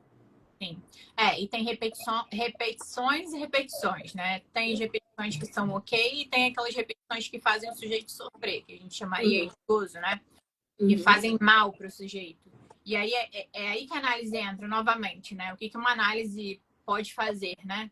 Barrar aí esse gozo, essas repetições que fazem o sujeito sofrer, que levam o sujeito para o buraco, Sim. que ele vai repetindo determinadas ações dos próprios pais sem nem saber, sem nem se dar conta, ou às vezes se dá conta, mas não conseguindo parar, por exemplo, sei lá, alcoolismo. O pai era alcoólatra e o filho é alcoólatra também. E aquilo, claro que faz ele sofrer, faz as pessoas que ele ama sofrerem, mas ele não consegue parar. E aí, em alguns casos, não todos, né?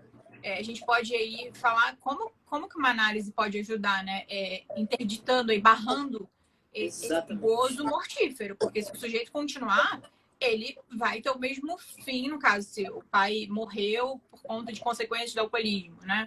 Você não precisa continuar repetindo, né, isso aí indeterminadamente, porque isso vai se repetindo por gerações e gerações. Perfeito.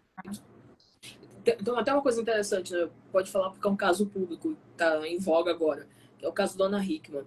A Ana Hickman, ela deu ontem uma entrevista, a Dani é fã dela, e aí eu assisti a entrevista junto com a Dani. Aí a Ana Hickman deu ontem uma entrevista falando de toda essa celeuma da agressão que ela sofreu por parte do marido, etc. E tem uma coisa muito interessante, porque ela disse que ela nunca contou a história da mãe dela, e ela nunca contou do porquê que ela não fala com o pai dela. Todo mundo, ela expõe a vida dela toda, né? Ela tem um canal que é só um vlog diário da vida dela. E aí todo mundo perguntava, nossa, mas você é muito família, você sempre expõe a sua família, por que você nunca fala do seu pai? Por que o seu pai nunca aparece? E ontem nessa entrevista ela falou que o fato dela, o motivo pelo qual ela não fala com o pai dela é justamente porque o pai dela batia na mãe dela. A mãe dela sofria violência doméstica, né? E ela, quando ela tinha 13 anos de idade, ela pegou os irmãos dela, que eram mais novos, ela é a irmã mais velha, e disse pra mãe dela que se ela não largasse aquele homem, que eles iam embora e ela nunca ia voltar, porque ela não aguentava mais aquela situação. E aí a mãe dela foi a única vez que a mãe dela conseguiu se livrar daquele marido agressor. Foi quando a filha dela disse que ia embora de casa junto com os irmãos. E aí a mãe dela, depois de, enfim, já adulta, né, com vários filhos, ela consegue levar a vida dela adiante, ela estuda, ela não estudava, então ela estuda, inclusive hoje é professora universitária. E ela dizia pra mãe dela, né, que ela nunca passaria na vida dela o que a mãe dela passava, ela nunca seria agredida. E hoje, na vida dela adulta, ela foi agredida. E ela conta hoje a história que ela vivia com um homem extremamente, nas palavras dela, né, rude, um homem que a agredia psicologicamente. Enfim, eu estava conversando isso com a Dani. É interessante como essa história, ela sempre se repete. O que você fará com isso quando ela se coloca de uma maneira muito frontal é o que realmente vai diferenciar de tudo. Então, a mãe dela apanhou por anos. Ela, na primeira vez que ela apanhou, ela denunciou.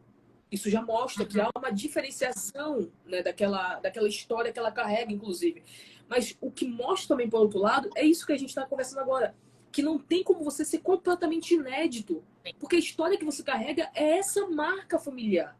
Que vai registrar, inclusive, quem você é. Ela é Ana Hickman, filha de uma mulher que era agredida. Ponto. Isso ninguém vai conseguir tirar. O que não significa dizer que ela também tem que ser essa mulher que é agredida. Exatamente. Naquele livro que eu sempre cito do Paulo Schiller, né, que ele fala sobre A Vertigem da Imortalidade, o nome do livro. Sim. Ele fala sobre isso, né, que o que se repete indeterminadamente são os segredos familiares. Perfeito. Porque nada disso é dito, né? Porque isso fica marcado. Todo mundo, de certa forma, é o saber não sabido, porque fica inconsciente, fica marcado, registrado. Todo mundo vai repetindo, mas não sabe muito bem o que, porquê, como, onde isso começou.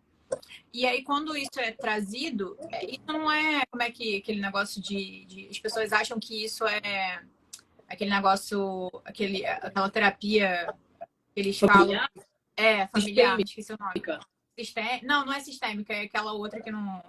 Aquela outra bem constelação. Maluca, né? Constelação. As pessoas acham que isso é constelação, mas isso é psicanálise, né? Porque a constelação pega aí questões da psicanálise e transforma numa maluquice. Sim. Né? Isso é psicanálise, porque isso vai sendo passado, veiculado através da palavra mesmo, mas fica entre linhas, né? Não é realmente dito.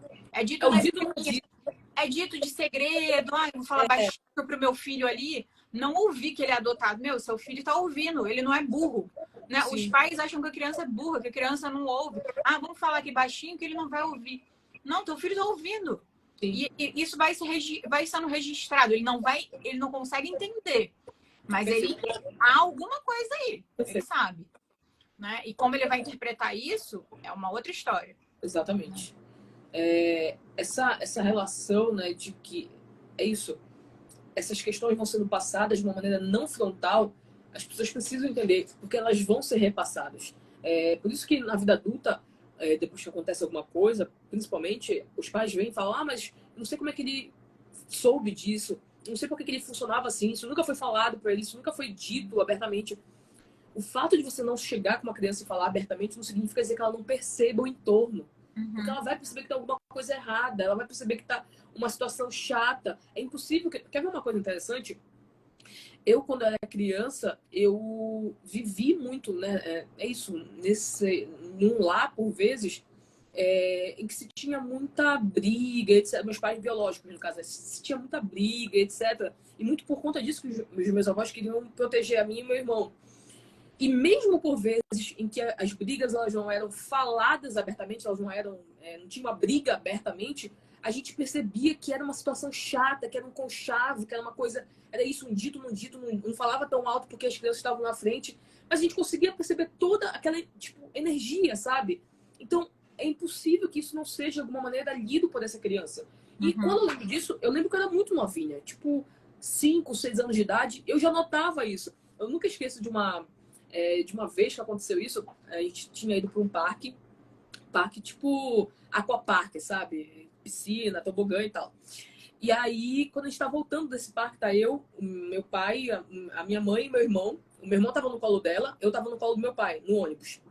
E aí, o papai perguntando pra gente, vocês gostaram e tal. Eu e meu irmão, a gente era muito pequeno. Sei lá, 5 e 3, ou 6 e 4. Eu tenho 1 ano e 9 meses de diferença do meu irmão. E aí eu falando, nossa, eu amei, pai, eu amei o tobogã e tal, não sei o quê. Aí a minha mãe, olha como isso ficou registrado em mim. A minha mãe falou, mas pergunta aí pro teu pai quando é que ele vai levar a gente no shopping. Aí eu lembro que ele falou bem baixinho pra ela. Eu tava brincando com meu irmão, eu nem dei, enfim, muita importância pro que ela falou, porque eu já entendia que era uma coisa que não era pra se perguntar, né? Isso é muito interessante. E aí eu fiquei brincando com meu irmão, e aí o papai falou pra ela, olha, não fica jogando as crianças contra mim, não. Olha como isso nunca saiu da minha cabeça. Então, eles achavam que eles estavam brigando entre eles, mas é isso estava o tempo inteiro ali. Sim, mas você lembrou isso em análise ou você já era uma coisa que eu nunca esqueci disso. Eu nunca esqueci disso. Não foi em análise. Isso sempre ficou registrado. É isso. Por que isso ficou registrado? Porque, pra mim, era essa relação deles. Essa relação de morde e assopra. Essa relação agressivo-passivo, sabe? Era essa relação eles pra mim. Ah, você tá contando, eu tô lembrando dos meus pais, que lá em casa era assim. Eu falei isso na análise, né, uma vez. Meus pais nunca brigavam. Sim. E eu achava isso muito esquisito. Meus pais nunca brigavam. Mas tinha um mal-estar, sabe? Olha só como não dito. Meus pais nunca brigavam. Eu achava isso muito esquisito. Teve uma outra vez que eles brigaram e brigaram feio, assim. Eu fiquei assustada, porque eles nunca brigavam. Sim. Mas aí, falando sobre isso, minha mãe contando. Aí minha mãe conta. Quando a gente brigava, a gente ficava sem se falar. Eles brigavam. E eles não, só que eles não brigavam, eles ficavam sem se falar. E eu repetia a mesma coisa com meu marido. Quando a gente brigava, olha aí, Sim. eu não resolvia a situação. Eu ficava sem falar. Olha como a gente vai trazendo a relação dos nossos pais para nossa sem perceber. Perfeito. Como isso vai se repetindo, né? Perfeito. E a minha analista perguntava, tá, mas por que você não fala? E aí eu fui entendendo, falando na análise, ouvindo mais, querendo mais saber da história da minha mãe e do meu pai, né? Porque a neurose faz com que a gente não queira saber muito nada sobre isso, né? E quando a gente vai para análise, a gente começa a se interrogar e a gente também começa a interrogar nossos pais. Ah, como é que era naquela época? O que aconteceu realmente, né? Perfeito. Isso eu fiz. Quando eu entrei em análise, análise mesmo, porque psicoterapia eu sempre fiz, porque é isso, a minha avó achava que a separação dos meus pais ia afetar a mim e meu irmão. Então, psicoterapia eu sempre fiz, desde criança, sei lá, lembro desde 8, 9 anos de idade eu fazia psicoterapia. Mas análise mesmo, eu lembro que quando eu comecei a fazer, eu perguntava, eu ia para minha mãe ou ia para minha avó e perguntava como é que era a minha vida na infância, como é que era a nossa relação e tal. E é isso, porque você quer agora descobrir para tentar desvendar, né? Uhum. Sim, para entender melhor, para lembrar o que são memórias reais, Todas. fatos, Sim. o que é ficção que a gente cria, né? Que quando a gente traz determinados comportamentos dos nossos pais, seria porque... Peraí, deixa eu ver se continua a pergunta. Acho que faltou a continuação da pergunta. Eu acho que seria porque foi a maneira que aprendemos.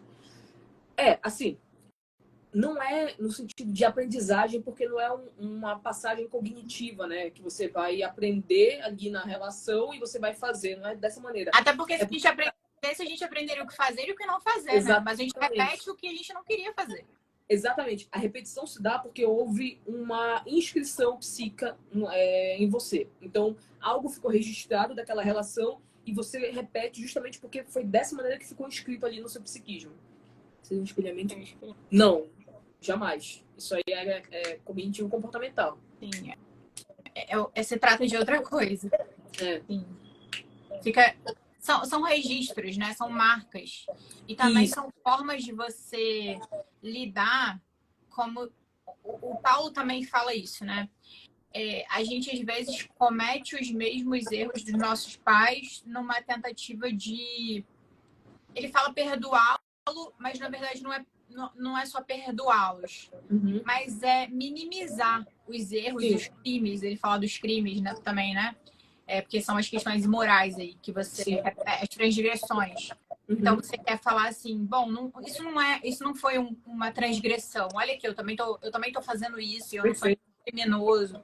É como se você fosse desculpabilizar os seus... Quisesse desculpabilizar os seus pais pelos erros, pelos crimes, né? E crime, eu tô falando de transgressões, tá? Questões que são imorais, não necessariamente crime, né? Legal. Crime mesmo. E a gente falou nessa nossa terceira parte da live, era para falar sobre como essa queda da função paterna refletiria na sociedade, né? Exemplos de declínio da civilização na atualidade. A gente falou, não, a gente estava trazendo exemplos, na verdade, alguns exemplos do cotidiano, que eu dei da Beth, enfim. Mas acho que a gente podia falar, e depois eu acho que eu vou colocar no Stories alguns exemplos também, se vocês quiserem acompanhar. Gente, um dia desse eu vi, não sei se você viu isso também, é muito bizarro, um pessoal vestido de ovelha. Aí depois falaram que era um negócio artístico e tal. Mas mesmo assim, né? Porque a arte reflete a nossa vida. Sim. Né? Então, olha que bizarrice está acontecendo, né? Eu acho que toda essa confusão mental generalizada, ela reflete um pouco desse declínio, dessa função e desse declínio civilizatório também, né? Então, a gente não sabe mais quem a gente é. Porque o que faz uma função paterna? Uma função paterna, ela vai instituir lugares e vai endereçar esses lugares. Se essa função ela tá declinando, se ela não pode mais existir, se ela não é mais forte da maneira como ela sempre foi, essas estruturas todas elas vão ser rompidas, elas vão ser abolidas. E se essas estruturas são abolidas, a gente não sabe mais quem a gente não sabe mais o que a gente deve ou não fazer. A gente não sabe mais o que é certo ou errado. Né? Então, por exemplo... Relativismo aí. Traz esse relativismo, né? Exatamente. Então, por exemplo, uma das consequências é o relativismo moral. E a gente pode realmente colocar que uma das consequências dessa destituição da função paterna é o relativismo moral da sociedade atual, em que tudo pode, enfim, tudo é benéfico, tudo é legal, desde que lhe dê prazer. Você não tem mais responsabilidade alguma, você pode fazer o que você quiser, você pode ser quem você quiser. E tem questões que vão mostrando que a gente tem limitações e que são necessárias. Se você não tem limitações psíquicas, o seu corpo vai colocar limitações. Né? Então, por exemplo, eu tenho 1,40. Desculpa, eu não posso ser uma jogadora de basquete. Eu não posso. Né? Ah, mas eu gosto de jogar basquete. Mas você não vai ser jogadora, você não vai ser uma atleta. Você vai só pegar uma bola e vai ficar jogando, fingindo que tá fazendo alguma coisa. Uhum. Mas não tem como ter limitações. É igual aquele filme que tu passaste, né? O Girl. Em que é um garoto trans que sonha em ser bailarina, né? Sim. E que eu tenho uma hora... É perfeita essa cena. Essa cena é perfeita. Eu acho que essa cena... A professora dela fala pra ela, olha, tem coisas que a gente não consegue remediar. Sim. E a coisa que ela estava se referindo que ela não conseguia remediar é o tamanho do pé dela. Uhum. E é isso, tudo bem, você se sente uma mulher, você se sente uma garota, mas o seu pé, ele vai respeitar a sua biologia, porque você é um homem biologicamente falando. E você não vai conseguir destituir isso, é isso. Você pode destituir o que for, a biologia será respeitada. O Mezan fala isso perfeitamente, né? Eu até tenho um livro, inclusive, que é dessa frase do Mezan, de que a biologia, ela não cede à ideologia. Ele falou essa frase lindamente naquele debate ali sobre virilidade, né? Sim. Ele dá alguns cortes ali fantásticos. E essa é uma das pérolas daquele vídeo. Sim. Mas essa questão de não respeitar esses limites em relação a todos os limites que eu tô falando, traz consequências gravíssimas, né? Porque, por exemplo, o final do Girl, nossa, imagina, é dramático aquilo ali, né? Mas vejam, esse filme tá no Netflix, se chama Girl. Mas sabe qual é a grande questão? É que talvez eles tenham dado um tiro no pé. Porque talvez eles quiseram fazer esse filme para mostrar as consequências do preconceito. Desculpa, Peraí, saiu? Voltou? Tô normal aqui. Eu tô normal. Voltou. Ele deu uma pausa aqui, porque me avisou que minha bateria tava baixa, mas ainda tem 20. Ah, tá. Pode falar. Não, tava falando das consequências, né? Que o filme talvez tentou mostrar das consequências do preconceito, ou de você não aceitar com que a pessoa faça uma transição cirúrgica de sexo e tal. Mas, na verdade, mostrou o outro lado. Dessa maneira que eu leio. Ali, pra mim, não tá falando de necessariamente... Tem, mas não é isso o cerne da questão. Não é sobre preconceito, ou de você não ceder ao desejo de alguém que não se encontra no seu próprio corpo, psiquicamente falando. Mas mostrou justamente da confusão em que se está instaurado a ponto de você se castrar literalmente no seu próprio corpo, sabe? Você tá tão confuso, você tá tão fora da órbita, fora da realidade, que você nem pensa mais, simplesmente vai lá e vai pro ato, né? Age de uma maneira completamente inconsequente. E ali no Girl, você pode perceber também como os lugares estão confusos. Eu não sei o que aconteceu, porque na história não conta o que aconteceu com a mãe, né? Só conta que é uma família, que é o pai, essa menina trans, né? Que nasceu menino, e um irmãozinho, acho que é um menino.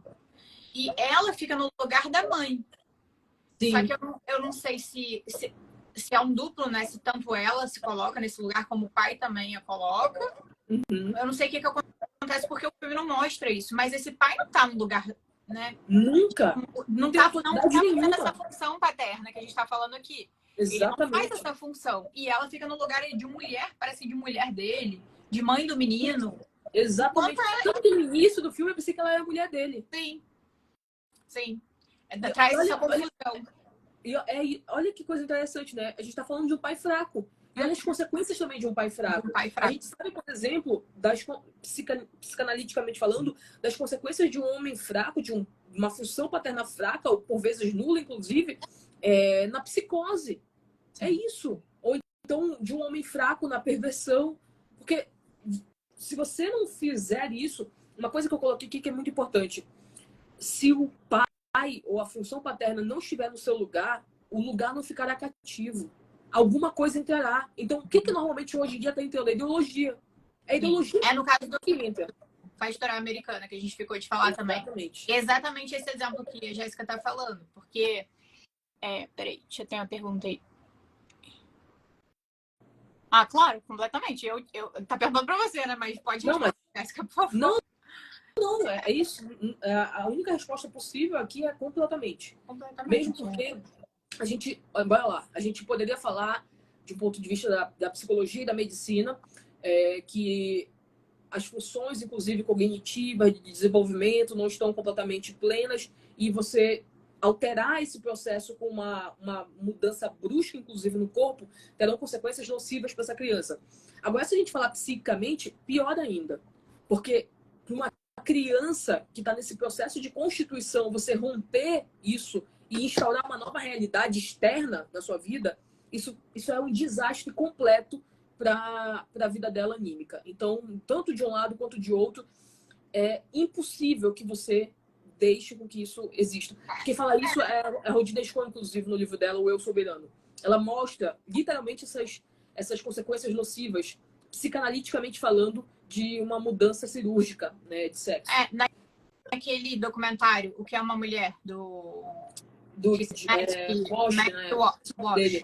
Matt Walsh. Matt Walsh. O que é uma mulher? É um documentário. Tem um personagem, não, uma pessoa de verdade, porque ele é um documentário sobre pessoas reais. Sim. Scott Newjans, uma coisa assim, o nome dele.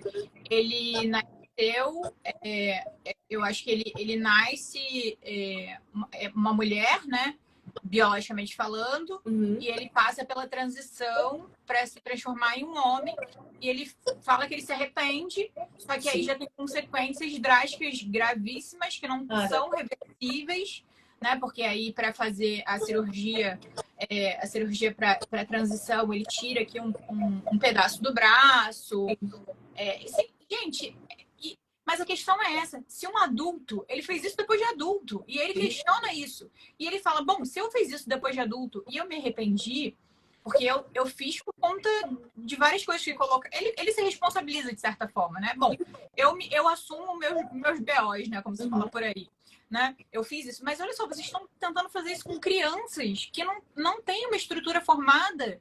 E vocês estão tentando colocar isso na cabeça delas e fazer isso com elas. É um experimento científico bizarro. Eu já ia falar isso. Isso tudo é literalmente um experimento bizarro, social coletivo. Sabe por quê? Se tu fores hoje... o teu filho está em qual grau escolar? Ele está no 9º ano. No ano antigo, 8ª série, né? Então, ali 14 anos, 15. Exatamente isso. 15. Se tu fores na escola do teu filho, conversar com os coleguinhas dele, né, esses meninos aí, meninos e meninas de 14, 15 anos, 13 anos, e perguntar para eles, né, olha, enfim, sei lá, você gosta do quê? Menino, menina, quem você é, e etc. Cara, é uma coisa quase que unânime. Não, olha, eu sou bi. Não, olha, eu sou, sei lá, eu sou pan. Não, eu sou assexuado. É difícil algum deles chegar e falar, não, eu sou hétero, eu gosto de meninas, ou então eu sou hétero. Falar tá errado, vai ser achacoalhado. Execrado. Execrado. Significa dizer que a gente teve uma mudança estrutural universal, assim, que possibilitou essa nova roupagem, essa nova realidade? Não, significa dizer que eles estão simplesmente repetindo aquilo que é massacrado na mídia o dia inteiro. É impossível que uma criança, que um adolescente desses, que tem acesso à televisão, à internet, a redes sociais, ele não fique incorporando todos esses termos, esses nomes, que por vezes não fazem nem ideia do que significa de fato na prática, mas que vai repetir isso que nem um papagaio, ainda não tem condições de entender o que é tudo isso. Então, significa dizer que não é que a sociedade inteira mudou, significa dizer que a gente está passando por um processo de experimentação coletiva em que você joga para as crianças e para os adolescentes, principalmente, que eles não podem mais simplesmente ser menino ou menina. Que eles precisam ser bi, poc, pan, não sei o quê. Porque senão eles não estarão inseridos nesses novos grupos. Porque o que uma criança ou um adolescente quer? Ele quer pertencer. Isso é básico. Não tem nada pior para o adolescente, principalmente, uma criança também, mas um adolescente principalmente, do que ele não pertencer a grupos. Ele fica completamente isolado. Normalmente é aquela criança que você sabe na escola tem algum tipo de problema. Porque tem vários grupinhos aqui. As da Paty, os dos clube do Bolinha, ou dos moleques que são malvados, e você não pertence a nenhum grupo, então tem alguma coisa de muito errado com você. Então, é natural que o adolescente ele queira fazer parte desses grupos. E para hoje ele fazer parte desses grupos, ele precisa ter o linguajar desses grupos.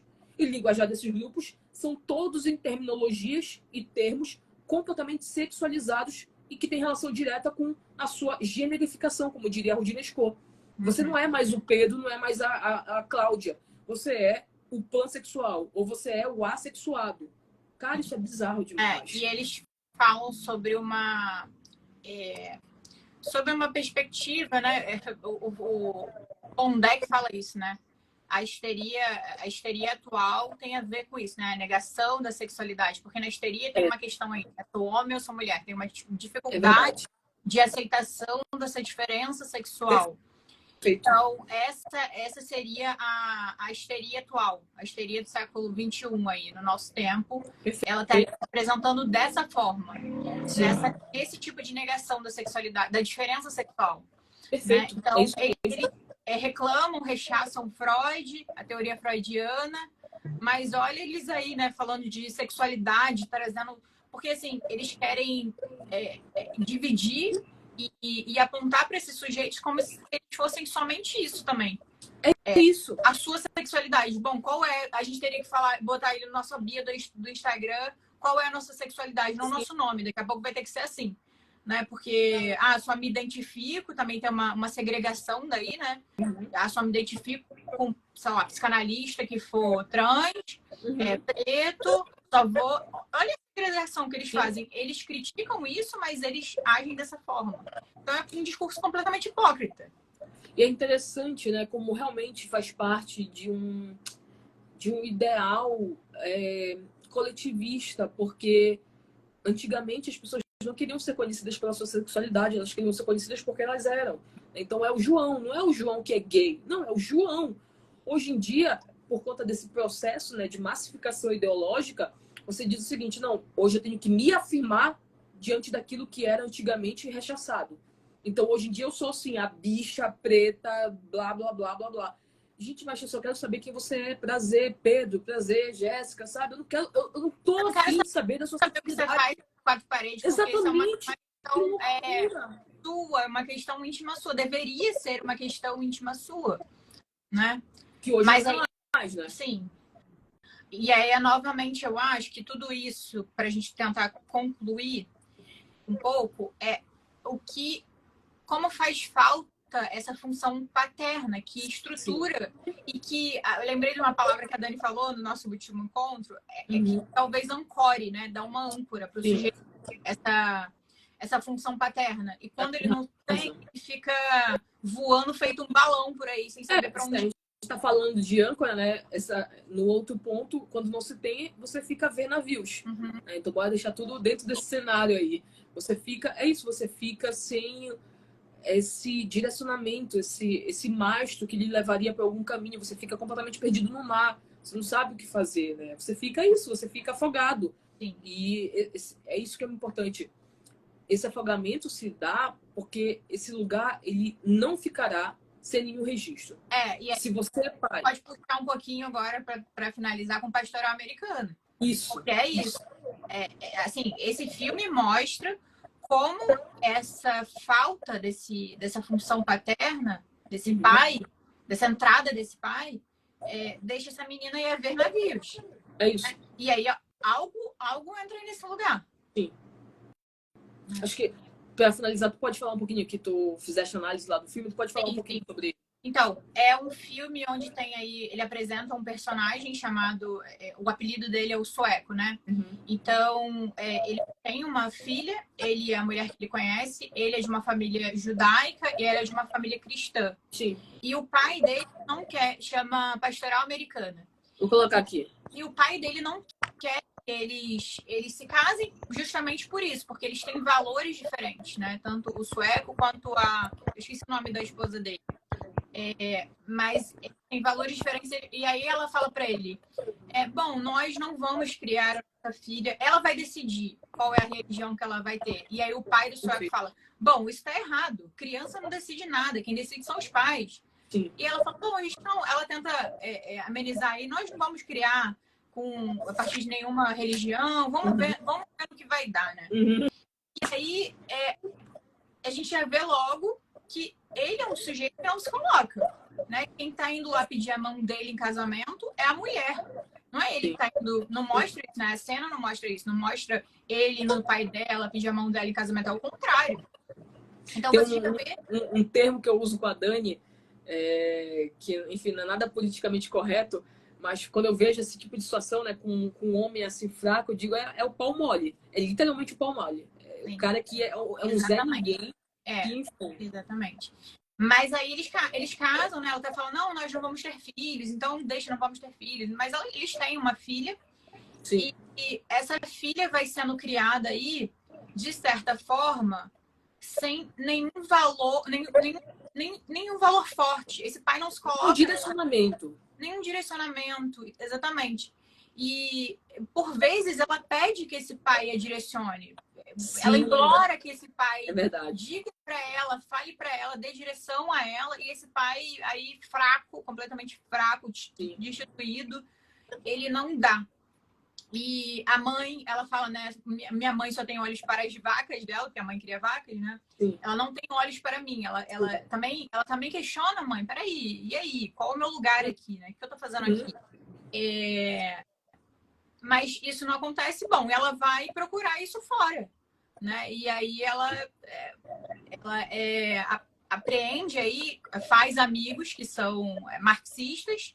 E ela começa a internalizar essa ideologia nefasta. Sim. E não vou dar o spoiler principal do filme, mas vocês podem ver o filme e ver as consequências todas disso, dessa destruição paterna, dessa entrada aí, dessa ideologia na cabeça dessa menina que pede por uma referência, quer um ideal para seguir, né? Que ela tá buscando regras para seguir, talvez, ideais, enfim.